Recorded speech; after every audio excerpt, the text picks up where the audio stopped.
Healthcare workers in Los Angeles, who serve the city's homeless population, say they fear a looming federal crackdown in their city. It comes after President Donald Trump used his presidential power to deploy hundreds of National Guard troops to Washington, D.C., some seen arriving Tuesday, and temporarily take over the city's police department, part of his aggressive push to fight crime and remove homeless encampments. And he signaled that more major U.S. cities could be next. You look at Chicago, how bad it is. You look at Los Angeles, how bad it is. We have other cities that are very bad. We're not going to let it happen. We're not going to lose our cities over this. And this will go further. Jessica Sanchez is the director of St. John's Street Medicine team in Los Angeles. It sounds like police are going to start coming out into the streets and detaining people, possibly by force, the way they've been doing with the ICE raids. So that may cause a lot of fear, commotion, and uncertainty among people in communities like here in MacArthur Park. Trump's move, which bypassed Washington's elected leaders, was emblematic of his second-term approach of wielding executive power with little precedent and in open defiance of political norms. Jeremy R. Paul is a professor of law at Northeastern University. It just doesn't add up. So you say crime is up, but all the statistics from the Department of Justice that you control say crime is down. So your rationale is flimsy, and that to me is the most important thing. Flagette Rippey is currently homeless and living in Washington, D.C. I don't know this man, don't want to know him. All I know is he's a rich man pushing people with no money around. It is the second time this summer that Trump has deployed troops to a city led by a Democrat. A federal trial began on Monday in San Francisco on whether Trump violated U.S. law by deploying National Guard troops to Los Angeles in June without the approval of California Governor Gavin Newsom. Alexa Montero previously lived at MacArthur Park in L.A. for several years, before recently moving to temporary housing. Uncertainty over ICE raids and potential new police enforcement is keeping her at home out of fear of being arrested. That's why I haven't gone out since this started. I don't go out. I'm locked up because I don't know.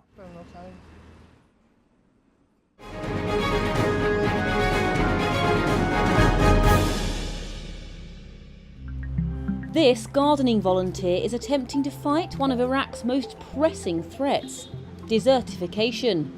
It's where fertile land dries up and becomes desert, forcing people to move, according to the International Committee of the Red Cross. But in a quiet corner of Baghdad, Abdul Karim Abbas is giving away trees to make the city greener. At first a nursery in his house, he now plants thousands of seedlings in a mosque yard. I usually collect these seeds from what has fallen from trees in public areas. For example, these trees, these seeds, those are free. I find them and turn them into a hotel for birds. I turn them into free oxygen in the streets. It doesn't cost anything. It only requires determination and will. I also buy other seeds. Sometimes I work as a labourer, a daily wage earner as a construction worker, to buy some trees, prune them, propagate them, and distribute them for free. An ICRC report says desertification affects 39% of Iraq's land, and it's among the 5 most climate-vulnerable countries in the world. Abbas's nursery is dotted with handwritten signs encouraging environmental action. In this nursery, which is a free nursery, you find many slogans urging people to plant and respect trees, such as, don't buy a cage, but plant a tree, so you can hear the sounds of birds and nightingales. The best time to plant a tree was 20 years ago, and the most beautiful time is now. This way I've started urging people to plant. As the young trees grow, Abbas and volunteers plant them along sidewalks and public spaces. Their aim is to turn these barren plots into parks.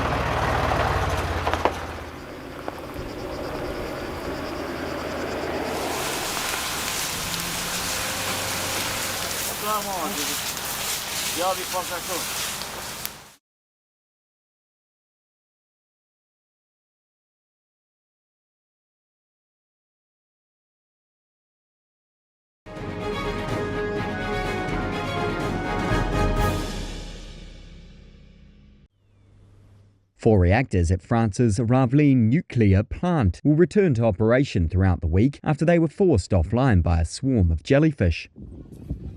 The whole plant was temporarily halted on Monday after a massive and unpredictable swarm of jellyfish infiltrated the cooling systems, EDF said.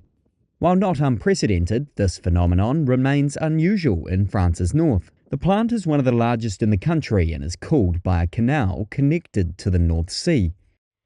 The halt could have financial consequences for EDF. Nuclear technology expert Emmanuel Galichet said a single day of reactor shutdown amounts to more than $1 million in losses for the energy provider. She says with climate change, similar situations could arise more often. It's clear that with global warming, there could indeed be a greater profusion of jellyfish in rather cold seas. And then there's also algae. We've seen that too. It will cause the same problem as jellyfish if we have profusions of algae due to warmer seas. So indeed, in the future, it's clear that if we see that this happens too often, EDF will take measures to protect its sites by the sea. All four reactors are planned to have returned to service on Friday, EDF data showed.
So what I'm trying to get is just this fluff, this sort of very wool-like material, and then that is sort of turned into the fabric. We've taken out like sticks, we've taken out nails, like toenails, we've taken out bits of hair, fur. I have a sample of the final fabric. So this one's been stitched to add like a ripstop pattern to it, which helps in the strength of it, and it doesn't let it tear, gives it strength. The main reason I made the slippers was also because you usually wear slippers to avoid dust on the floor, and it felt a little bit, it felt kind of poetic where the slippers are made out of the dust that you vacuum.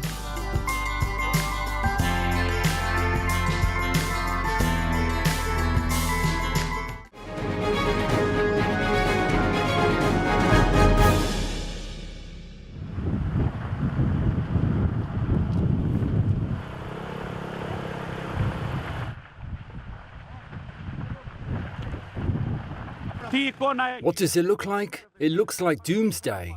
We came from Athens with our volunteer association Klesenis. We can't do anything more. May God help us and help people here.